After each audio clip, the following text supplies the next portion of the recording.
Que o Senhor possa abençoar aí a palavra. Foi bem? Eu quero. Meus irmãos, a paz do Senhor a todos. Feliz aqui ver a Celestina, o Ábice, né? A irmã a Leandra, né? Que bênção, né? Nós oramos por vocês aqui na sexta-feira, né? Para Deus guardá-los o retorno. Oramos para a ida. Enfim, o tempo vai passando, as coisas vão se acontecendo. Deus permanece no controle. Amém? Foi bom, né? Foi bom vê-los aqui, né, irmã Celestina? Glória a Deus. Vai chegar a minha vez, né? Eu espero. Toda aquela situação, né? Férias frustradas. Foi num lugar, barrou. Foi no outro, barrou. Mas Deus está no controle. E graças a Deus nós estamos aqui. Quero somar com os irmãos em aprender esta manhã.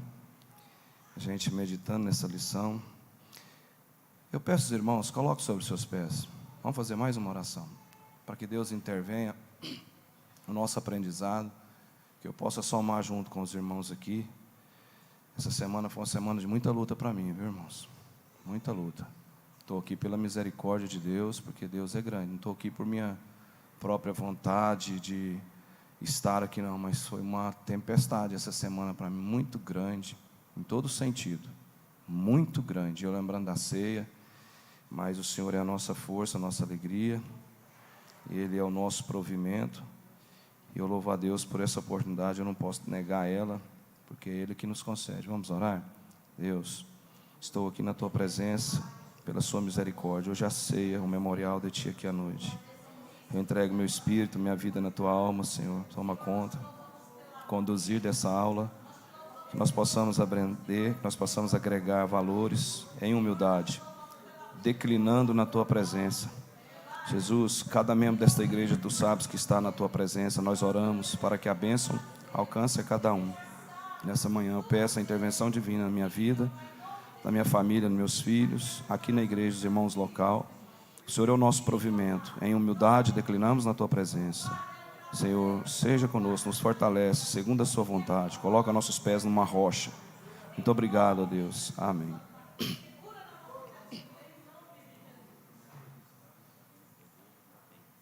Pastor Abson está lembrando aqui. Se alguém não pegou revista, pode procurar o pastor José de Moraes, tá? Ele tem revista à disposição.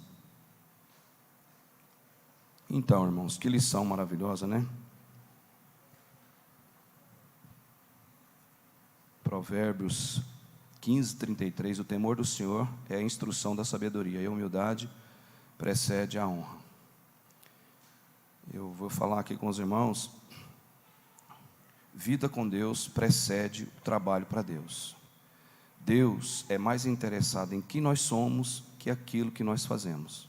Deus é muito mais interessado nisso, em que nós somos, do que aquilo que nós fazemos. Muitas das vezes as pessoas querem empreender trabalho na obra de Deus. Não falta, porque a seara é grande, extensa, não falta.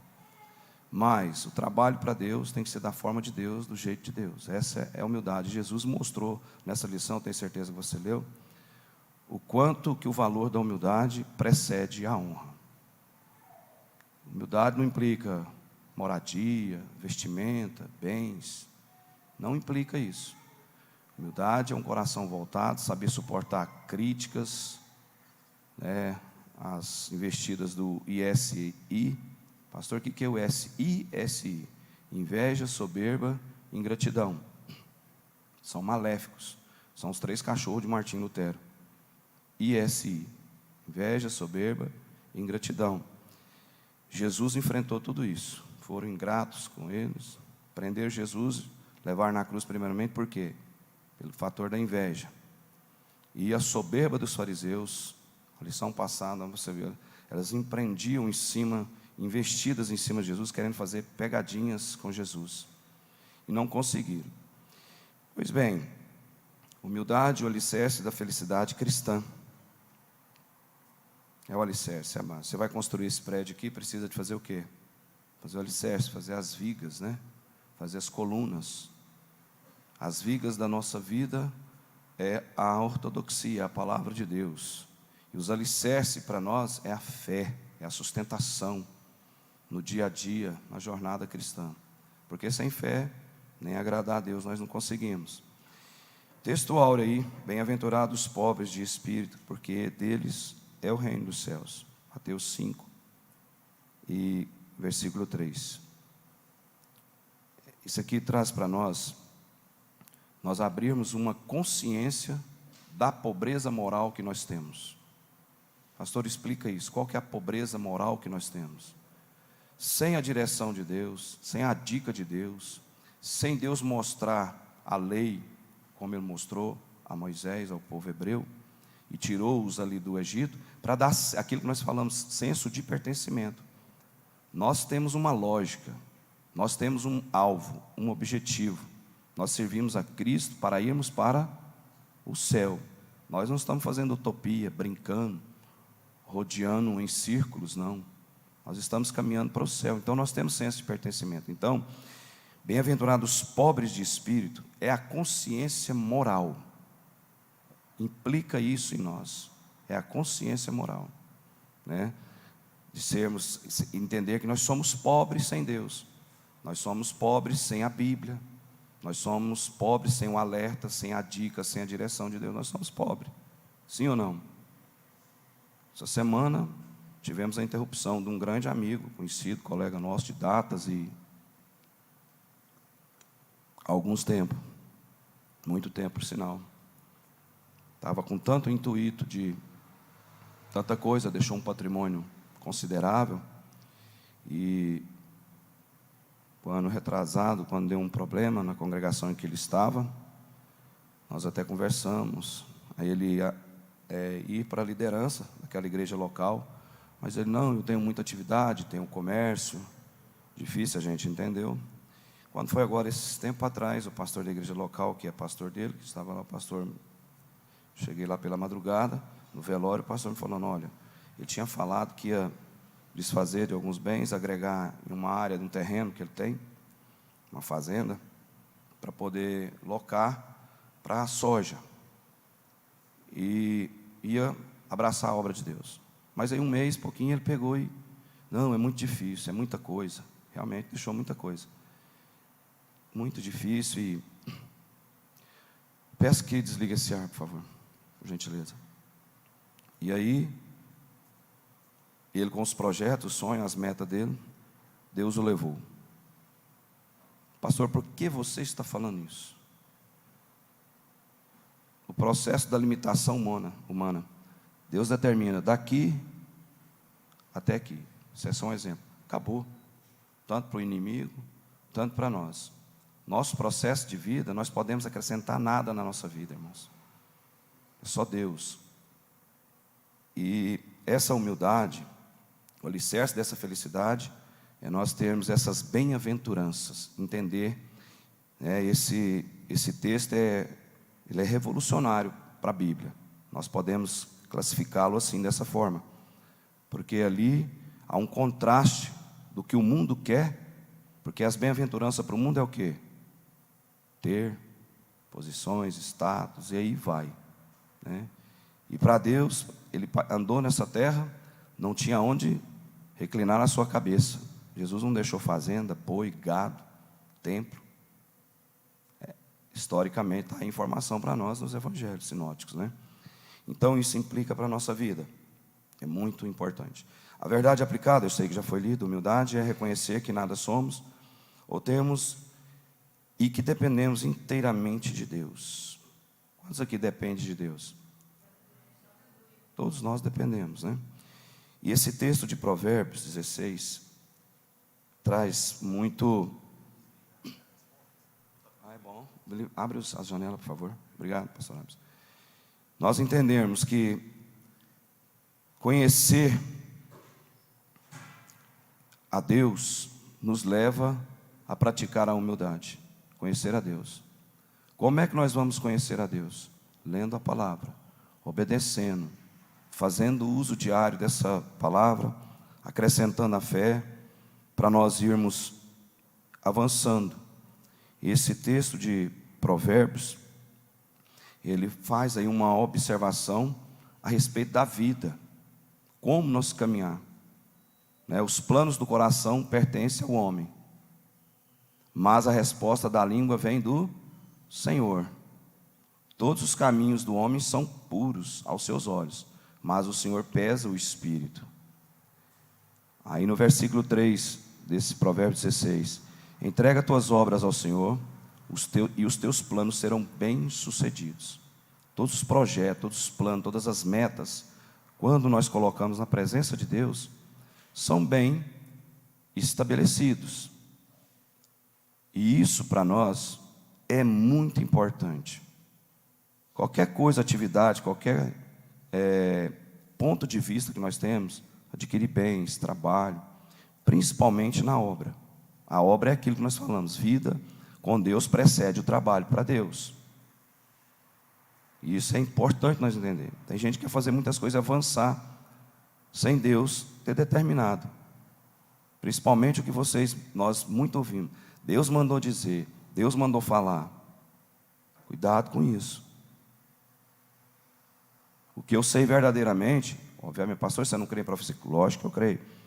Mas o que Deus manda nós vermos é a palavra. É a palavra que fala conosco. Então, o que nós podemos dizer verdadeiramente para cada um que está ao nosso redor, Deus manda falar com você, para você ler a palavra. É o escape, é a saída, é os alertas para nós. Então, Provérbios traz toda essa informação, observações a respeito à vida. Vamos adentrar aí a lição, né? A introdução aí, logo no início do Sermão da Montanha, Jesus nos fala sobre as bem-aventuranças. Mateus 5, capítulo 5, versículo 3 ao 12. O termo usado para a palavra bem-aventurança se refere a uma profunda alegria da alma. Profunda alegria da alma é convicção de saber que nós servimos a Deus, nós temos confiança nisso, nós temos firmeza nisso, através da palavra. Porque é através da palavra que nós temos revelação de Deus e informação de Deus. Não é através de vida de A e de B, as experiências humanas. É a palavra de Deus que é o que nós falamos. Provimento. Então, olha só, a felicidade de acordo com a visão de Deus. Peça alguém aí, pastor Abes, leia aí, por favor. Essa é a introdução e A felicidade de acordo com a visão de Deus. A primeira bem-aventurança ensinada por Jesus fala acerca da humildade. O pobre de espírito aqui é aquele que nada possui e que vive numa absoluta dependência. O que pode ser a felicidade para algumas pessoas? A psicologia ensina que a felicidade é o estado emocional de uma pessoa feliz. É a sensação de bem-estar e satisfação que experimentamos quando atingimos nossos objetivos, desejos e propósitos. É um momento duradouro de satisfação onde não há necessidade urgente nem sofrimentos atormentadores. Para muitos, a felicidade é um estado subjetivo. Cada pessoa experimenta de uma maneira diferente. Ela pode ser causada por coisas ou situações diferentes, dependendo do significado que cada pessoa dá a elas. Por fim, a felicidade pode ser um estado duradouro, mas também pode expirar. A felicidade pode significar muitas coisas, desde a conquista de algo a um estado de paz. Para Deus, a pessoa feliz é a que reconhece que nada tem e que em tudo depende da sua graça. Mateus 5:3. Obrigado, pastor Abes. Reconhecer. Esse reconhecer aqui, irmãos, nós podemos trazer naquela frase que eu falo com os irmãos aqui, nós falamos com os irmãos. Deus vê o futuro com mais clareza que nós vemos o presente. Nós fazemos plano, igual está aí em Provérbios.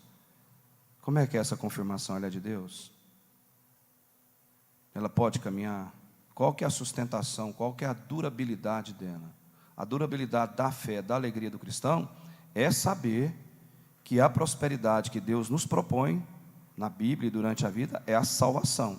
Essa é a maior riqueza para nós entendermos o processo de servir a Deus. É o processo da salvação. E hoje nós vivemos aí tanto ativismo religioso, tantas formas, né, querendo agradar a Deus. Agradar a Deus é o coração compelido, compungido, voltado, reconhecer a falibilidade humana e o processo da grandeza de Deus e a imutabilidade de Deus, que Deus não muda. Quando nós lembramos de Salmo 119, ali elenca para nós tantas informações, né, que a palavra de Deus é o suprimento, é ela que nos faz ser fortalecido, ela que nos faz reconhecer. Reconhecer o que, pastor? Reconhecer o processo da nossa vida, tanto que nós é frágil. Você já reparou, irmão? Se cortar um dedo, um furungo, uma garganta. Ontem eu, mexendo lá na minha casa, a gente não tem experiência, e empolgou, plantou 2 guerobas na entrada da casa, na divisa do lote do vizinho. As guerobas estão indo embora, e caindo nas folhas, agora está seco. Eu fui mexer com essas folhas, fui pegar e colocar para queimar no lote ao lado. E o lote ao lado ainda tem uns capim, o lote ao lado é meu, tem uns capim lá. Aí eu tive que jogar mais para frente, peguei a mangueira, e aí aproximei demais do fogo. E à noite meus filhos foram lá para casa, e aí a garganta amanheceu dessa forma. E isso eu quero contar uma experiência que aconteceu ontem, né? E você vê aí um espinho que coloca no pé, não te atormenta? Não incomoda? Né? Uma dor de cabeça, dor na junta. Nós somos muito frágeis em relação, né, os animais aí. Um frio, né, nós aqui temos calor. Se levar nós lá para a guerra, lá na Ucrânia, lá, nós não damos conta. Nós não damos conta. Então nós somos muito frágeis. E ao mesmo tempo há uma monstruosidade grande interna, que é o tal do orgulho, da soberba, a altivez, a prepotência, a arrogância, esse kit maléfico, né? As pessoas igual aquela guerra, aquilo ali é uma soberba, um orgulho, está dentro da outra nação, espoliando a outra. Então há uma monstruosidade ao mesmo tempo, né? Um coração é uma colmeia de, pode-se dizer, mel e fel, amor e ódio. Sim ou não? É ou não é? Eu gosto de falar isso aqui. De manhã você pode estar tranquilo, na hora do almoço alguma coisa te desestabiliza, ou se não lá na noite, uma palavra, uma atitude, alguma coisa te contrariar, você muda. Sim ou não? Esse é o processo nosso. Então, esse finalzinho aqui, desse tópico 1, a pessoa feliz é a que reconhece que nada tem e que em tudo depende da graça de Deus. Aí, para mim vencer a ira, para mim vencer o orgulho, para mim vencer a soberba, eu tenho que entender que Deus é que manda, não é o meu ter. Vai falar aqui na lição, você leu, vai falar, expositar aí a parábola lá do rico e Lázaro. O rico tinha um mundo estereótipo, né? Todo dia tinha uma vestimenta lá com púrpura, que eram os moluscos que tirava do mar. Só os governadores, só as autoridades romanas usavam aquilo. Ele se esbaldava naquilo todo dia, ele punha aquela roupa ali. E o pobre lá na porta dele, precisando do alimento, né? Esse cidadão é o quê? É o mundo. Hoje nós vivemos um mundo que tem muita aparência. Eu estava vendo aí, eu acho que eu coloquei no grupo dos pastores, é uma mídia já da Copa do Catar. Show, mas show de tecnologia, show, mas show mesmo, bonito. Então quer dizer, o mundo está vivendo cada vez mais de aparência. E nós que somos cristãos, esse alerta aqui nesse tópico é reconhecer, ser feliz, ter paz, é reconhecer que Deus é maior sobre nossa vida. Ele é soberano. Aí no comentário aí do suplemento do professor, leia aí, pastor Abson, por favor. De acordo com William Berkeley, o termo grego usado para a palavra bem-aventurados em cada uma das bem-aventuranças é makarios. Ela descreve uma alegria autossuficiente, que possui em si mesmo o segredo de sua própria irradiação. Uma alegria serena, intocável e autônoma, que não é afetada pelas diferentes circunstâncias da vida. Para aí só um pouquinho, pastor. A nossa alegria é ultra circunstancial. Lembra de Filipenses, nós estudarmos aqui? A nossa alegria é ultra circunstancial. Não depende da circunstância. Apóstolo Paulo, preso, né, naqueles porões fétidos de Roma ali, ele já chega na cidade de Filipos. As grades não pôde conter o poder desse evangelho, Não pôde conter. Ela se expandiu. E Deus usou ele dentro da prisão para pregar, anunciar, levar a palavra para a guarda pretoriana de Roma, a elite de Roma. Então, o evangelho, a alegria sua, minha, ela tem que ser ultra circunstancial. Pastor, é muito fácil você falar isso. E você também, se vier falar, é muito fácil. Pastor, e praticar? Difícil. Mas de que forma que eu vou praticar essa alegria ultra circunstancial? Quando a tempestade vem, quando a intriga vem, quando aquela coisa, aquele escorpião das intrigas vem te ferroar, você tem um antídoto. Alegrei-me quando me disseram, vamos à casa do Senhor. Eu estou na casa do Senhor. A alegria do Senhor é o quê? É a nossa força. Consciência tranquila, travesseiro celestial. Saber que Deus tem um jab celestial no Salmo 3. Deus arrebenta, quebra o queixo daqueles que vai te ofender, daqueles que vai te oprimir, daqueles que vai te perseguir. Está lá o jab celestial, falei aqui esses dias, né? Deus quebra os queixos dos arrogantes das pessoas, porque os arrogantes tiram você do sério. Tá? Lá no mundo, o mundo é arrogante, tira nós do sério. Eles criticam, eles zombam desse evangelho, falam que nós estamos perdendo tempo. Eles têm todas as armas para nos afetar. Aí tem lá o jab celestial de Deus, Deus quebra os dentes desses, do queixo desses. No Salmo 3 e no Salmo 4 tem o travesseiro celestial. A missionária Celestina acabou de falar. Dorme o quê? Em paz. Pastor, quando isso acontece? Quando eu conheço a palavra. Eu não vou fazer negócio além do que eu dou conta. Eu vou pedir segurança de Deus. Eu vou frear a minha vontade, que é ali rápida, abrupta, para falar, às vezes, alguma coisa que me toca. Aquela frase: o homem é dono do que cala e escravo do que fala. Sócrates verbalizou e deixou, né? Aqueles que têm grande conhecimento, que é um problema sério da autossuficiência. Só sei que nada sei. E o fato de saber isso me coloca em condição de vantagem em relação àqueles que pensam que sabem alguma coisa. Jesus, os fariseus quis fazer pegadinha com Jesus. Não conseguiram, porque ele é o autor da lei. O que é a lei? Senão a extensão do caráter de Deus. A lei é a extensão do caráter de Deus. Então Deus é mais interessado, irmão, naquilo que nós somos do que naquilo que nós fazemos. A vida com Deus precede o trabalho para Deus. Vida com Deus, eu olho a palavra. Eu vou ter essa irradiação autônoma, intocável, né? Eu vou ter essa alegria ultra circunstancial, acima da média.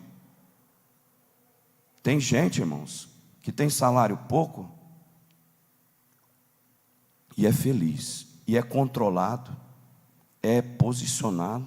E tem gente que tem um monte de dinheiro, vira uma lambança, uma miscelândia financeira, vai bagunçando, pensa que a felicidade é o ter, né? A consumolatria, o excesso de querer isso, aquilo. Isso é coisa humana, coisa nossa, é verdade isso. Aí quando é que nós vamos entender a relação ultra circunstancial de Deus, essa alegria? Sabe que a nossa alegria, é o quê? A força do Senhor é a nossa alegria. É Deus que nos traz isso.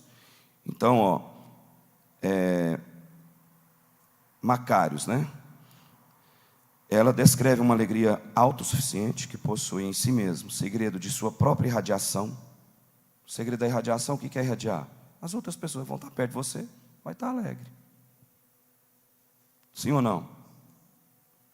Coisa pior do mundo é você ficar perto de pessoa negativa, pessimista. Nós precisamos posicionar. Tem que escolher quem está irradiando essa alegria.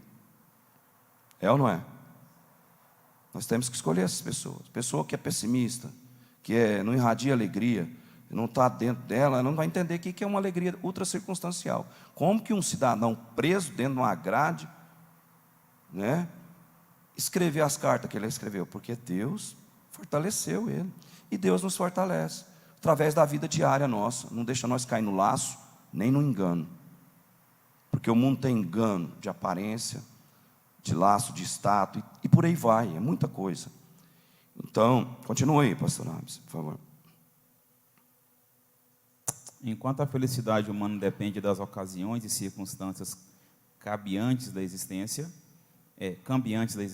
algo que a vida pode dar ou pode tirar, a bem-aventurança cristã está livre de qualquer risco ou ardil.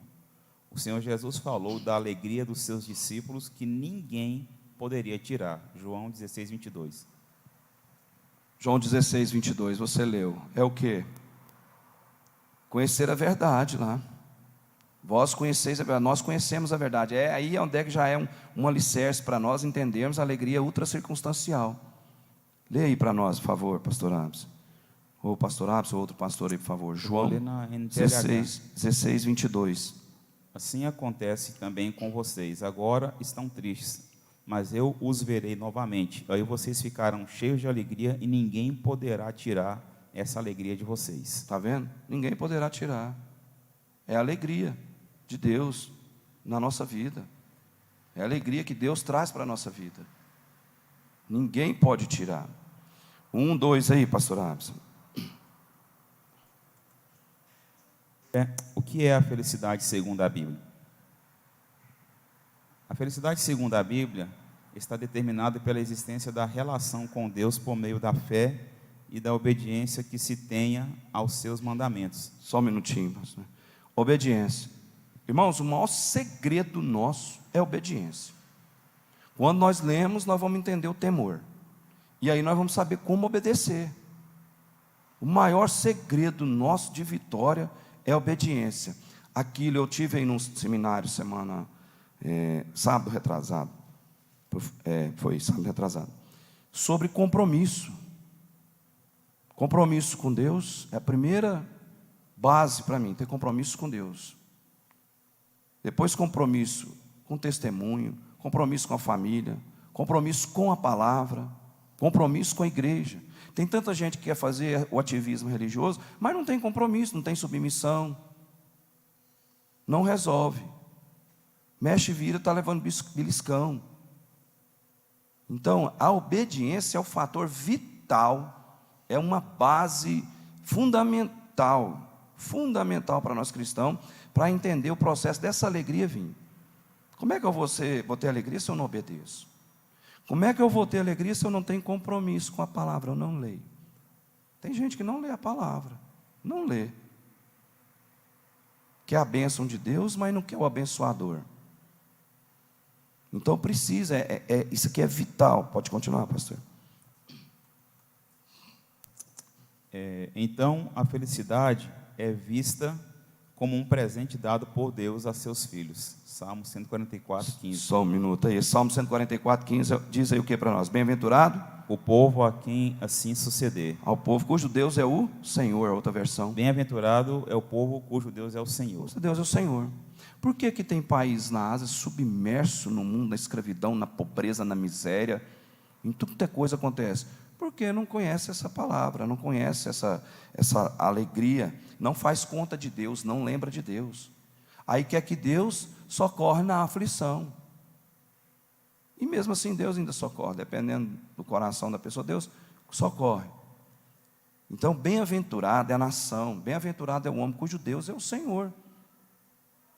Irmão, você já imaginou, nessa eleição aí agora, na eleição passada, se nós estivéssemos nas mãos daquele outro partido que você conhece, que nós não precisamos falar, o caos dessa nação, uma nação rica, essa nossa nação é poderosa, e muita riqueza.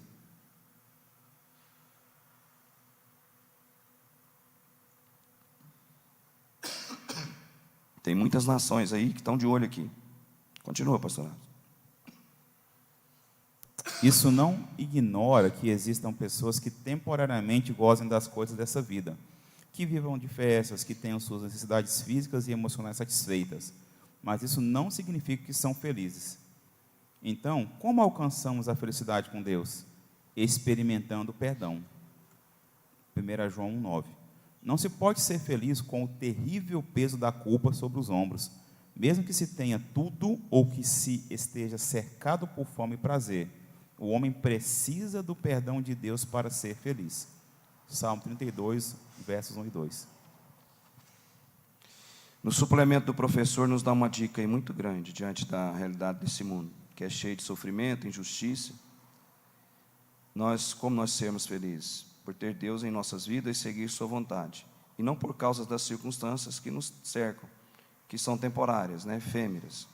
Aí tem 1, 2, 3 situações implícitas para nós aí, muito importante, que nós precisamos ter, exige no nosso caminho, fé. Primeira coisa, se eu não tiver fé, eu não preciso estar na igreja. Depois eu preciso ter o quê? Disciplina. Se eu não tenho disciplina é o quê?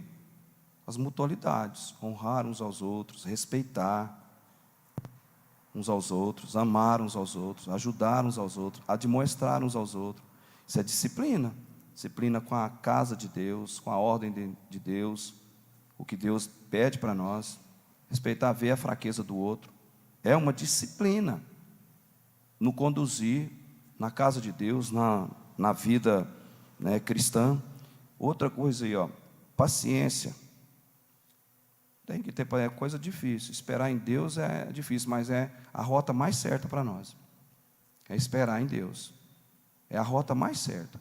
Não é fácil esperar, porque o tempo de Deus não é o nosso tempo. Nós, quando pedimos, nós queremos que Deus resolve as coisas, né, às vezes ali de imediato. E Deus não atende assim de imediato.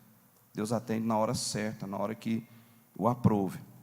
E aí outra dica aí, prática diária da liturgia, de estar na casa de Deus, de participar nas atividades com alegria, saber que está somando, que está adicionando valores para o reino. E isso tudo são coisas que nós precisamos colocar em nossa mente. Aí vai, a verdadeira felicidade engloba a salvação. Está vendo aí, irmãos?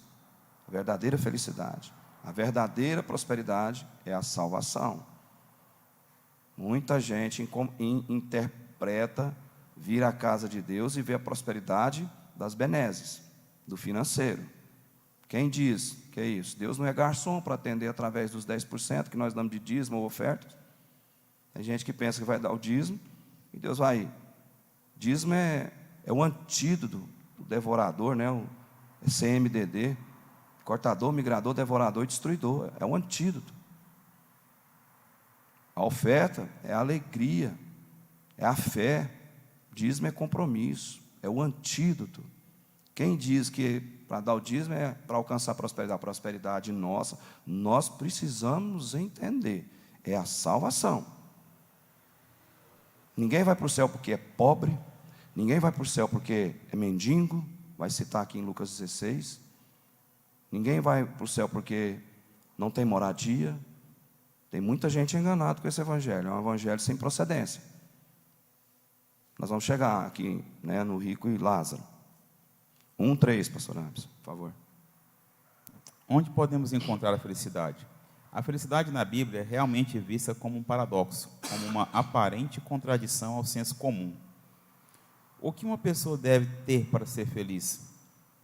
A resposta típica que encontraríamos é que os felizes são aqueles que têm dinheiro, posse, amor por um cônjuge, conquistas ou ausência de dívidas. No entanto, nem todo mundo tem essas coisas e nem mesmo aqueles que as têm podem se dizer realmente felizes. Outros, talvez mais profundos, dirão que a felicidade está na família ou talvez que a felicidade esteja em uma boa atitude diante de cada circunstância da vida. Existem muitos lugares em que o ser humano pode se sentir feliz, mas não há outro lugar como ao lado de Deus. Só um minutinho, pastor Abis. Está vendo aí, irmãos? Está aí dentro da revista. Não precisa de achismo, não. Não precisa de invencionice com o evangelho. Não precisa de esquisitice com o evangelho. Abacuque, que nós falamos aqui, o avivamento da igreja é agendado no céu. Não é a igreja que agenda o avivamento.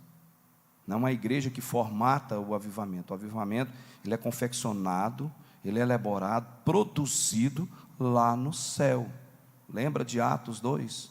E de repente, não marcou data. Coloca aí, você lê, por favor. Atos capítulo 2, o versículo 1, por favor. Quando chegou o dia de Pentecostes, todos os seguidores de Jesus estavam reunidos no mesmo lugar. De repente É o versículo 2, né? Isso. De repente veio do céu um barulho que parecia o de um vento soprando muito forte, e esse barulho encheu toda a casa onde estavam sentados. Eu quero frisar essa palavra. E de repente, não foi eles que agendou. E de repente, o agendamento do avivamento, dessa alegria ultra circunstancial, Deus superar, é a fé resiliente. Pastor, a fé resiliente é o quê? É a fé de dar a volta por cima. Não aconteceu ainda, mas vai acontecer. E eu tenho esperança, porque ao lado de Deus, está aí na revista, né? Não há lugar melhor a vencer batalha a não ser o lado de Deus. De que forma o lado de Deus? Sinceridade diante de Deus.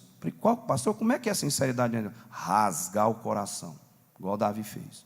Senhor, pobre, miserável, nu, eu sou diante da sua presença. Não retires de mim o teu espírito. Tem misericórdia de mim.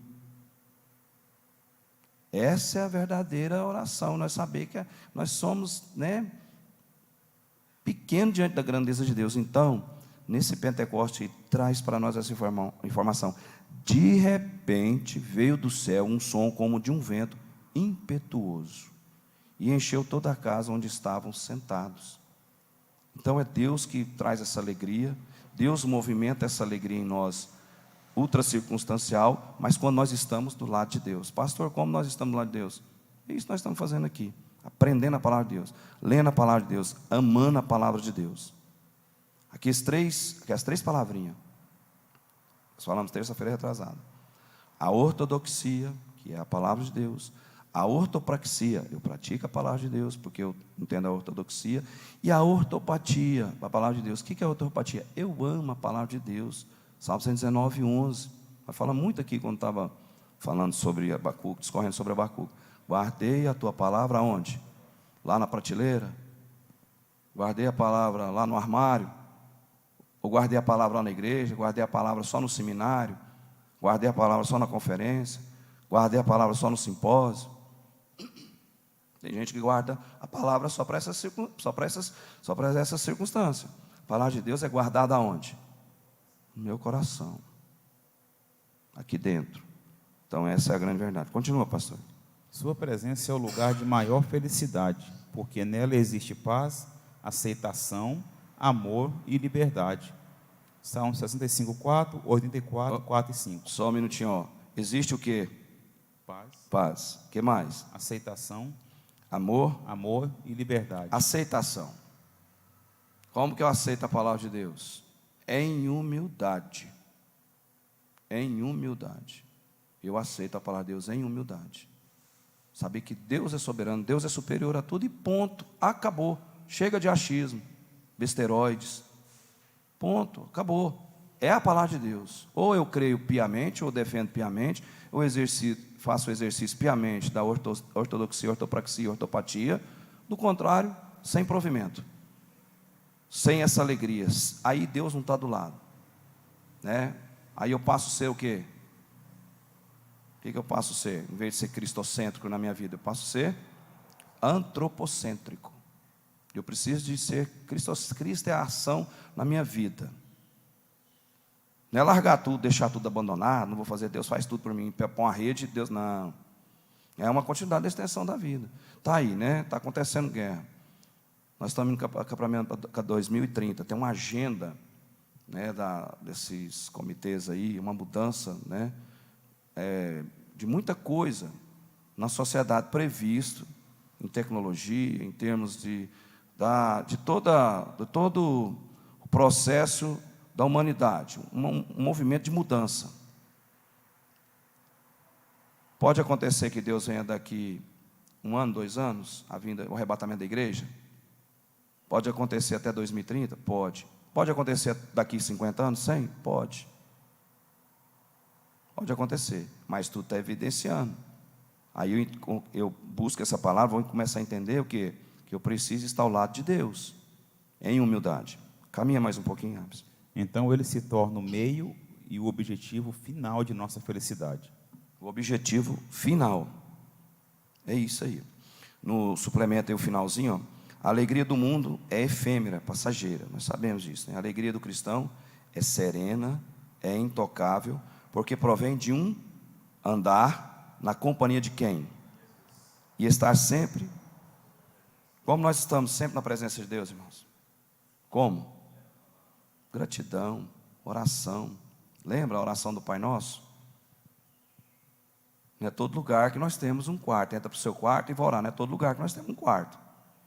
Então, devemos construir um quarto em nosso coração, caminhando, andando, lembrando de Deus, pedindo a guarda, pedindo toda a proteção de Deus, todo dia de manhã cedo, segunda, terça, quarta, de noite. É Deus no processo. Cristão, quando tem o Espírito Santo está movimentando em nossa mente, todo o nosso andar, é porque Deus está do lado. E Deus conhece. O 2, vamos caminhar. O que é um pobre de espírito? Jesus chama de feliz aqueles que são pobres de espírito. Mas afinal, o que é ser pobre de espírito segundo as Escrituras? Vejamos a seguir. O pobre é o humilde que confia em Deus. As bem-aventuranças foram originalmente pronunciadas em aramaico. Os judeus usavam a palavra pobre com um sentido muito especial. Designava uma pessoa sem poder, prestígio ou influência. Alguém que, por não possuir nenhum recurso terrestre, coloca toda a sua esperança e confiança em Deus. Para os hebreus, o pobre é o humilde, que põe toda a sua confiança em Deus. É nesse mesmo sentido em que vários salmos e o pobre é apresentado como o homem humilde e impossibilitado que colocou sua esperança e confiança em Deus. Segundo Berkeley, o homem bendito e feliz é aquele que tomou consciência de sua total necessidade e que depositou em Deus toda a sua confiança. Pobre de espírito. Pobre de espírito não é aquele que não tem intelecto, né? Não é aquele que não tem conhecimento, não é isso. Não é aquele que não tem dinheiro, não é isso. Não é aquele que não tem moradia, não é esse. Nós temos que entender, o pobre de espírito é aquele que tem a dependência, confia, deposita tudo em Deus. Deus vai resolver para mim. Deus vai suprir para mim.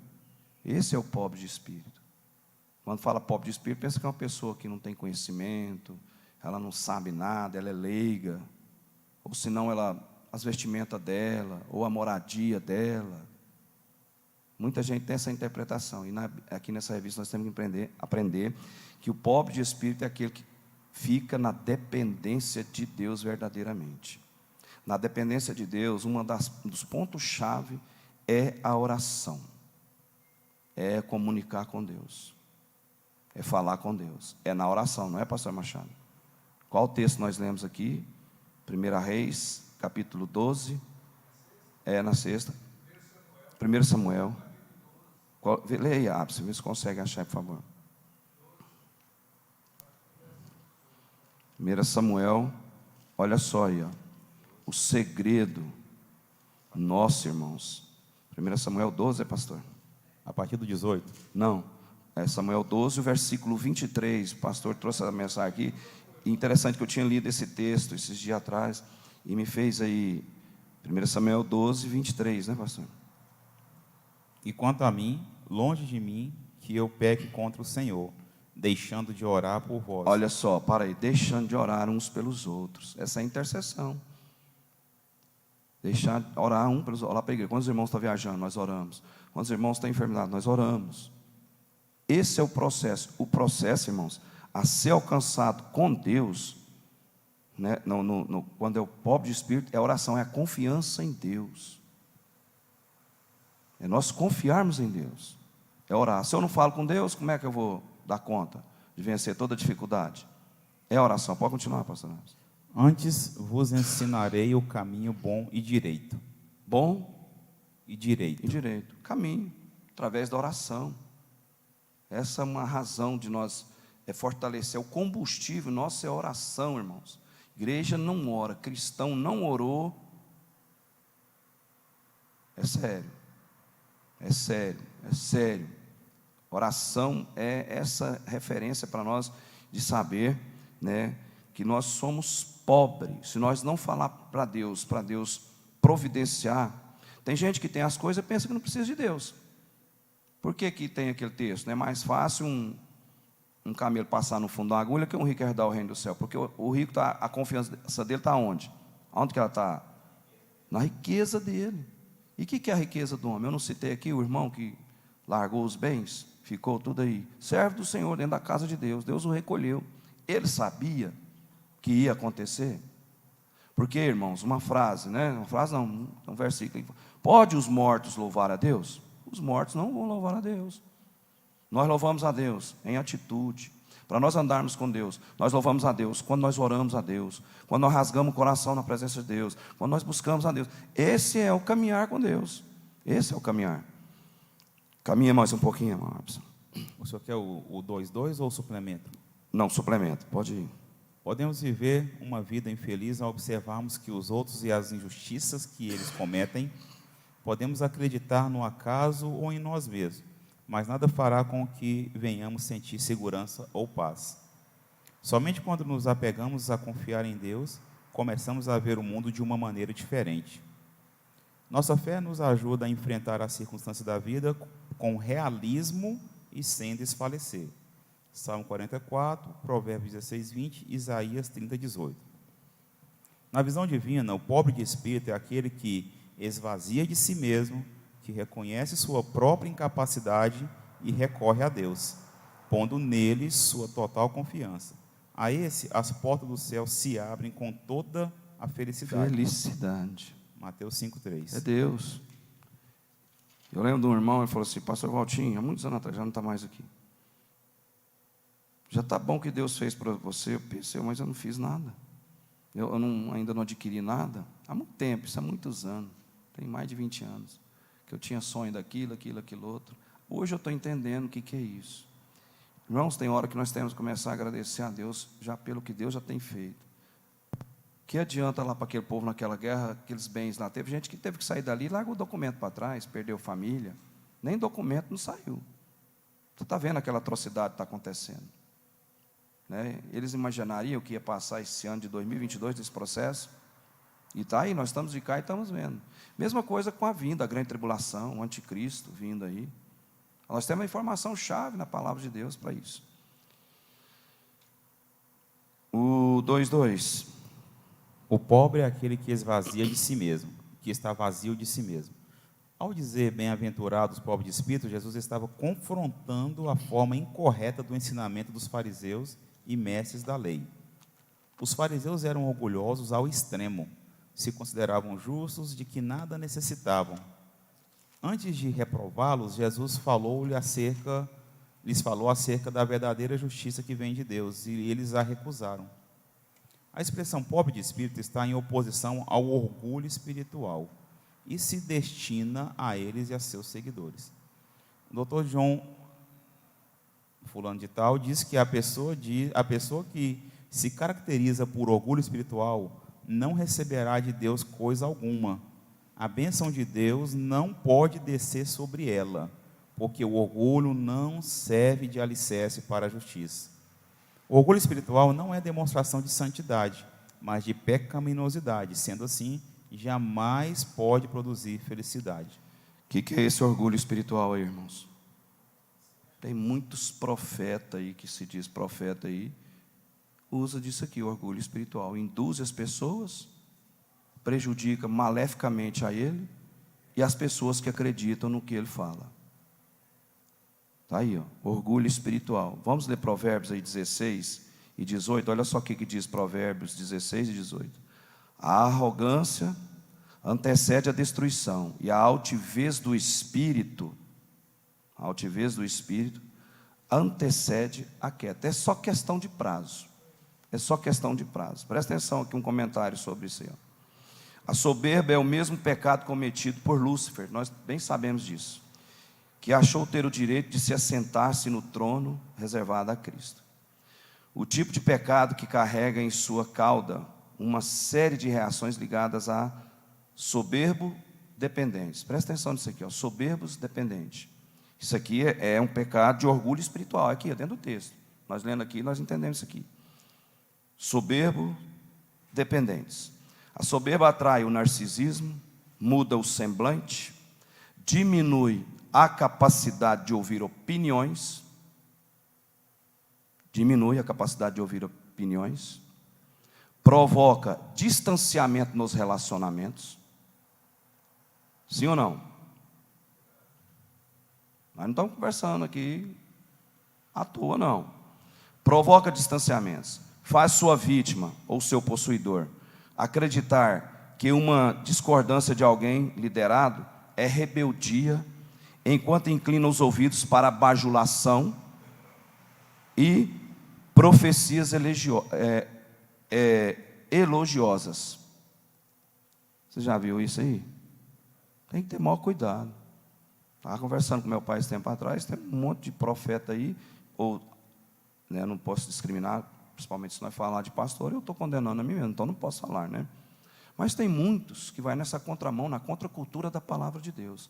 Sabe o que os camaradas fazem? Eles investigam a vida, da onde eles vão para ministrar, para fazer seja o que for.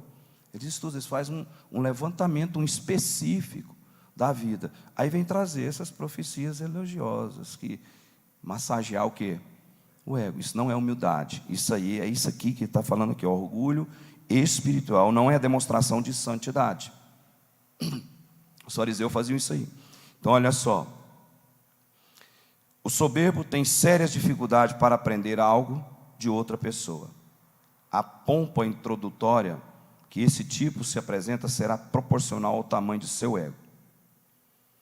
Não permaneça por longo tempo, ao conselho, perto de um soberbo. Ele vai anular você. É verdade ou não? É o texto de Provérbios. É o texto de Provérbios. Não permaneça por longo tempo perto de um soberbo. Ele vai anular você. Satanás faz ameaças enquanto Deus dá avisos. A ameaça é uma forma de controlar as pessoas, obrigando-as a fazer algo que queremos.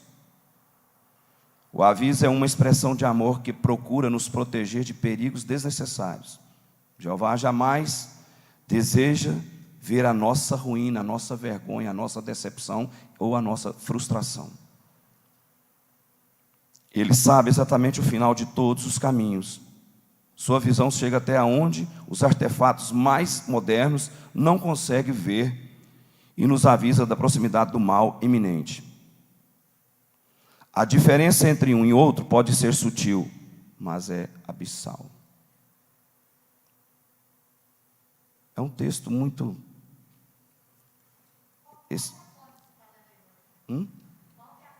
Eu acho que é a Bíblia do Expositor, não é? É a Bíblia do Expositor Birajara Um Crespo. comentário sensacional, viu, que ele leu ali. É a Bíblia do Expositor, né? É de Cablono e Birajara Crespo. Então, Foi do versículo 18 do Provérbios, o senhor leu, né? Começou. a arrogância antecede a destruição, e a altivez do espírito antecede a queda. É melhor ser humilde de espírito com os humildes do que repartir os despojos com os arrogantes. Sentar a roda. O mundo lá fora é arrogante? Mataram Jesus, levaram Jesus na cruz por inveja. Então está aqui o texto. Nesse suplemento do professor, ó, ele está nos convidando a sermos espiritualmente dependentes de Deus. Tem gente que espiritualmente é dependente da oratória, leitura dinâmica, português instrumental, neurolinguística, e aí faz aquele kit, aí o cara tem persuasão e usa o evangelho. Está cheio disso aí, por onde você anda. Você vê. E fazendo isso aí, ó. E ó, aqui falou, está falando, em se tratando de coisas espirituais, o humilde espírito é contrário do orgulho espiritual. O que Jesus condenou foi a autossuficiência. Eu marquei aqui, lembra de nós falarmos? É um dos vícios mais perigosos, é a autossuficiência, um vício mais perigoso desse século. Criança, por exemplo, de 12 anos, os adolescentes, 9 anos, está começando a pegar o celular. O celular é sem fronteira, sem barreira. E aí ele vai vendo informação e cresce rápido, com muita informação que nós não crescemos na nossa escola antiga, lembra? Nós não tinha essa informação. E aí, de repente, eles resistem a tudo, não reconhecem nada e pensam que o conhecimento deles, que eles estão tendo pela informação da inteligência artificial, o mundo globalizado, eles pegam e se acham autossuficientes, vai crescendo, vai passando os 15 anos, 18, 19, 20, gera um autoritarismo, a autossuficiência é um problema sério, grave, gravíssimo, está aí na revista. A autossuficiência. Nós temos que ser dependente de Deus. Esse pobre de espírito é dependente de Deus. Nós somos pobres de espírito. Por quê? Eu, na minha pecaminosidade, na minha pequenez diante de Deus, na minha fragilidade, na minha falibilidade, eu confio em Deus. Eu preciso confiar em Deus. Eu preciso estar ao lado de Deus. Essa é a razão para crescer em humildade. Então é muito sério isso aí. O que mais vemos em nossos dias são pessoas cheias de autoconfiança. Aí, ó, vai falar de autoexpressão. Autoexpressão são pessoas que eles são os malabaristas de auditório.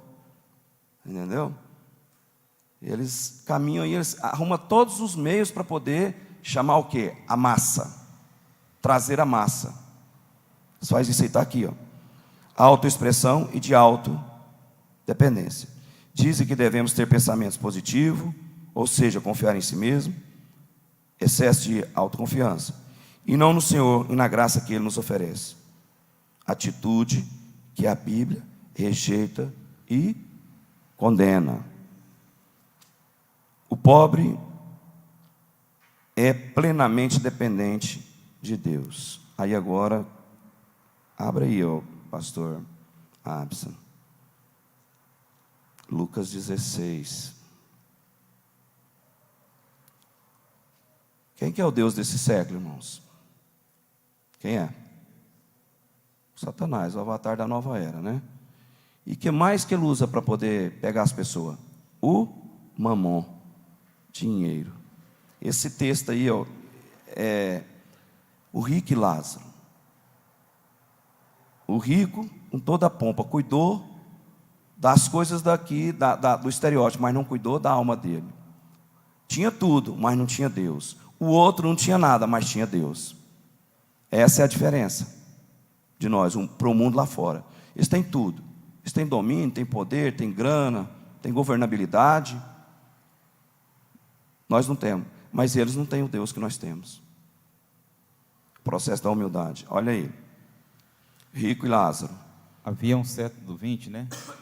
Havia um certo mendigo chamado Lázaro, que jazia cheio de chagas à porta daquele, e desejava alimentar-se com as migalhas que caíam da mesa do rico, e os próprios cães vinham lamber-lhes as chagas. E aconteceu que o mendigo morreu, foi levado pelos anjos para o seio de Abraão, e morreu também o rico, e foi sepultado. E no inferno ergueu os olhos, estando em tormentos, e viu ao longe Abraão e Lázaro no seu seio. E clamando disse: Pai Abraão, tem misericórdia de mim, e manda Lázaro que molhe na água a ponta do seu dedo e me refresque a língua. Só um minutinho. Quem vai resolver uma gota d'água no inferno em chama? Esse texto revela a consciência que nós temos, sabia? Em duas eternidades. Eternidade com Deus ou eternidade naquele lugar que não precisa falar. Então, olha só. O rico, esse exemplo, o rico tinha tudo aqui, mas menos Deus. Lázaro não tinha nada, porém, tinha Deus. Por que Lázaro vai para o céu, irmãos? Eu, pesquisando aqui, Lázaro significa Deus é o meu auxílio. O nome, o significado de Lázaro em hebraico. Deus é o meu auxílio. O simples nome já representa, já dá a dica e o alerta para nós, em quem Lázaro confiava. Ele não tinha nada, mas ele confiava em Deus. Quando o pessoal ia jogar as migalhas lá para ele escondia o rosto. Isso é a vergonha da humildade de espírito que nós temos diante de Deus. Quem é nós para ver a grandeza de Deus, se não for pela grande misericórdia dele? Então implicava que ele era pobre de espírito. Nessa própria vergonha dele, quer saber da grandeza de Deus. Olha só. Por que Lázaro foi para o céu? Porque era mendigo? Uma pergunta. Alguém vai para o céu porque é pobre? Outra pergunta. Alguém vai para o céu porque passa fome? Outra pergunta. Alguém vai para o céu porque tem doença? Outra pergunta. Alguém vai para o céu porque os cães são seus amigos mais chegados? Não. Salvação não tem a ver com o que alguém possa ter. Eu lembro daquela frase de Charles Chaplin: não se mede o valor de um homem pelos bens que possui, pela roupa que ele traz consigo, pelos títulos honoríficos a ele destinados. Se mede um homem verdadeiramente pelo caráter e nobreza dos seus ideais. As pessoas, a salvação não tem a ver com o que as pessoas têm, com a casa que ela tem, com o dinheiro que ela tem, com o conhecimento que ela tem, ou com a saúde que ela tem. Não tem a ver com a posição que ela ocupa. Salvação tem a ver em quem você coloca a sua confiança. Salvação tem a ver com isso. Isso é entender o que é o espírito de humildade. Minha salvação está, a minha confiança está em Deus. Isso é ter Deus perto de nós. Ninguém vai para o céu porque é humilde. Tem casa lá, não tem casa, ou roupa, nada. Vai mexer com a pessoa para você ver. Você não sabe, o espírito está dentro dela. Vai mexer. Então, há uma inversão, há um contraste nisso aí. O rico tinha tudo, menos Deus. Lázaro não tinha nada, mas tinha Deus. Na terra, né? Do lado de cá da sepultura. O rico tinha tudo, as benesses dele. Lázaro, do lado de cá, passava fome. Não tinha, usava trapos. E o rico usava o quê? Linho fino e as púrpuras. Todo dia ele renovava. Mas ao contraste, quando ele passou para o lado de lá, para onde Lázaro foi? Para o seio de Abraão. Quando Deus levantou a cortina, Jesus levantou a cortina, o rico viu, ao estado de consciência, hein? As pessoas que não reconhecem a Cristo e mostram salvação, elas têm um estado de consciência lá no inferno, porque Apocalipse fala o quê? Tormento eterno, é um estado de consciência, tormento eterno. E nós é o quê? Alegria eterna com Deus, né? Santo, santo, santo, santo, o nome do poderoso, do eterno, louvar Ele. Então, um contraste muito grande aí, esse texto aí. Termina aí, o convite é para não confiarmos. 2, 3. O convite é para não confiarmos em nada dentro de nós. É para nos esvaziarmos de tudo e ficarmos tão dependentes quanto um miserável que está debaixo de uma ponte. Isso, aí está vendo? E tem apenas o dia como a certeza de um novo amanhã. Somos convidados a ser vazios a esse ponto. Pastor, você fala parecendo que é tão simples aí. Não é não, irmãos. Você adquirir as coisas, trabalhar e perder as coisas do dia para a noite, qualquer ser humano sente. Ninguém quer perder. Ninguém. Mas quando nós confiamos em Deus e quando nós adquirimos aquilo que Deus nos dá como posses, que nós somos fiéis depositários de Deus, porque nada vai levar para daqui, igual o irmão lá que faleceu essa semana, deixou um patrimônio aí considerável, não levou nada. Mas quando nós temos as posses, que é Deus, lá nos 2 fundamentos de Mateus, que nós estamos com os pés na rocha, todas as suas coisas conservadas. Nada vai obstruir. Vai ter dificuldade? Vai. Mas não vai ser tirado, seus pés não vão ser escorregados, igual Asaf. O 3, Jesus, nosso maior exemplo de humildade. Jesus se esvaziou, Jesus lavou os pés de seus discípulos e Jesus nos deixou um legado de humildade. Eu quero já ir porque o tempo está indo embora. Eu já vou aqui fechar com os irmãos. No reino de Deus, ninguém passa à frente da fila por ser melhor que o outro. Ninguém. As bênçãos de Deus não se conquistam por um esforço pessoal, está vendo? Vida com Deus precede o trabalho para Deus. Minha boa intenção não garante a aprovação de Deus. Decisões eclesiásticas, trabalhos eclesiásticos, trabalhos que nós fazemos para Deus são decisões tomadas no céu. No céu. O apóstolo Paulo estava com aquela intenção boa lá da Ásia, evangelizar a Ásia, segunda viagem missionária, Atos 16. Deus apresenta-se para ele em sonho e revela, atravessa aí. Atravessa o quê? Macedônia, ajuda. Ele abortou o trabalho dele, abraçou o projeto de Deus. Esse é evangelho, a avenida que alcança nós aqui hoje. Você sabe disso, nós já citamos isso aqui. Então, olha só. Vida com Deus precede o trabalho com Deus. Deus é mais interessado no que nós somos do que naquilo que nós fazemos para Deus. Ter conhecimento ou não é obrigação de nós termos. Agora, humildade é um exercício que nós temos que fazer. Ninguém é melhor que o outro. Ninguém de nós somos melhor. Ninguém. Ninguém é bonzinho. Tudo depende de Deus. Nós precisamos estar ao lado de Deus para nós fazer as assertivas da nossa vida. Por que o mundo lá fora capenga? Qual o grande comitê que tem um domínio para resolver a situação global que nós estamos aí? Quem que é o líder que vai lá acabar com aquela guerra? Quem que é o dinheiro que vai lá acabar com aquela guerra? Qual a nação que tem mais poder vai entrar na guerra? Quem vai fazer o conflito vai o quê? Vai colocar mais fogo no conflito. Sim ou não? Quem é que tem autoridade para resolver aquilo? Deus. Então, ao lado de Deus é a melhor situação. Então, ninguém melhor que Jesus em humildade. No reino de Deus, ninguém passa à frente da fila por ser melhor que o outro. 1 Coríntios, eu anotei aqui. Vamos ver aqui. 1 Coríntios, capítulo 3. No versículo 3. Porque ainda sois carnais, visto que a inveja e discórdia entre vós, por acaso não estáis sendo carnais, vivendo segundo padrões puramente humanos? Pois quando alguém diz, eu sou de Paulo, e outro, eu sou de Apolo, não estáis agindo segundo padrões puramente humanos? Quem é Apolo? E quem é Paulo? São apenas servos por meio de quem crestes, conforme o Senhor concedeu a cada um. Eu plantei, Apolo regou, mas foi Deus quem deu o crescimento. De modo que nem o que planta, nem o que rega, são alguma coisa, mas sim Deus que dá o crescimento. O que planta e o que rega trabalham com o mesmo propósito, e cada um receberá sua recompensa segundo o seu trabalho. Porque somos cooperadores de Deus, e dele sois lavoura e edifício. Segundo a graça de Deus, que me foi dada, lancei o alicerce como sábio construtor, e outro constrói sobre ele. Mas cada um vela como constrói. Porque ninguém pode lançar outro alicerce, além do que já está posto, o qual é Jesus Cristo. E se o que alguém constrói sobre esse alicerce é outro, prata, pedra preciosa, madeira, feno, palha, a obra de cada um se manifestará. Só tem. Está vendo aí? Ninguém é alguma coisa na obra de Deus se Deus não der o devido crescimento.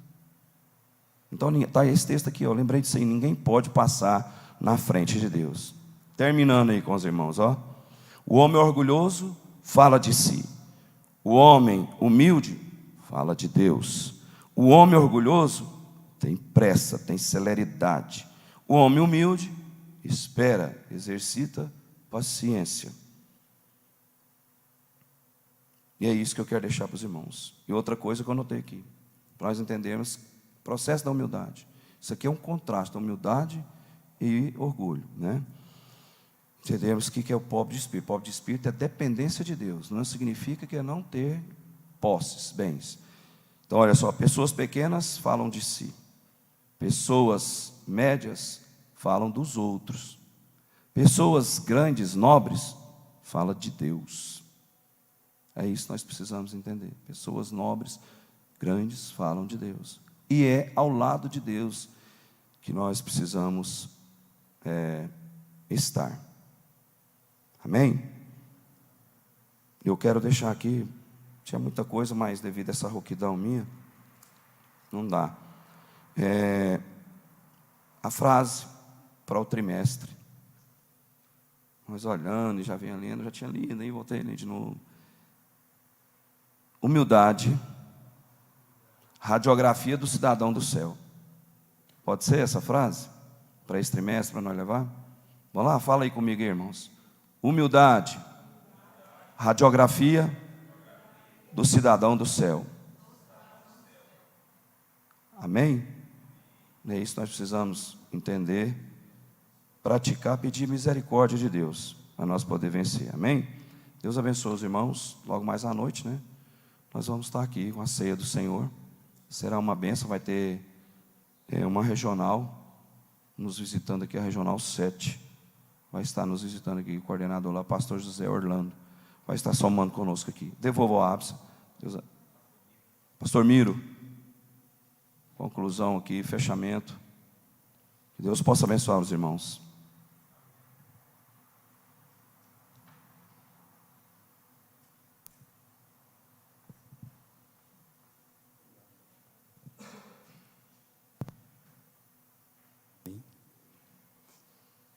A Paz do Senhor, irmãos. Graças a Deus. Oi. Isto. Pastor Juvenil, mas a pastora Jessi está no Jardim Esmeralda lá. Certamente está ministrando a palavra de Deus lá, né? Isso. O pastor Val está saindo às pressas aí, também vai estar indo para lá. Bom, graças a Deus. Mais uma lição concluída. Deus abençoe o pastor Val, mesmo com a garganta aí já fechando, né? Com essa rouquidão, conseguiu ministrar a palavra de Deus, né? Nós estamos aí numa temática bastante importante, que é as bem-aventuranças. Bem-vindo, pastor. Graças a Deus, né? Bem-vindo ao pastor Abes, também, que estava ali na praia, né? Aí eu pegando um solzinho, né, para pegar uma corzinha.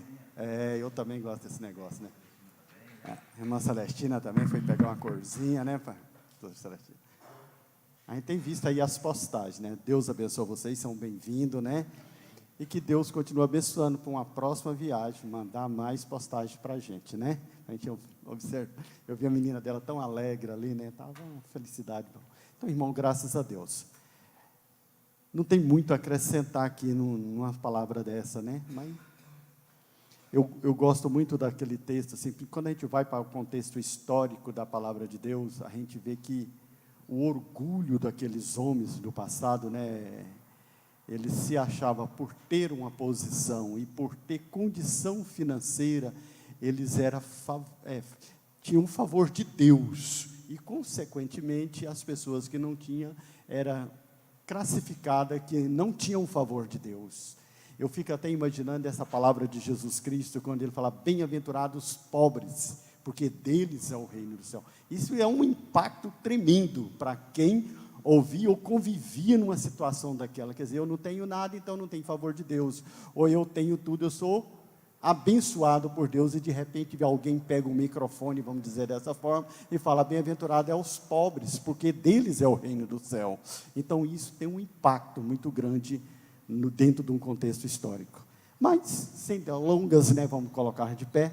Nós temos logo mais à noite a ceia do Senhor, e nós estaremos aqui todos juntos para participar da mesma, né? Então, vamos colocar de pé, vamos orar ao nosso Deus.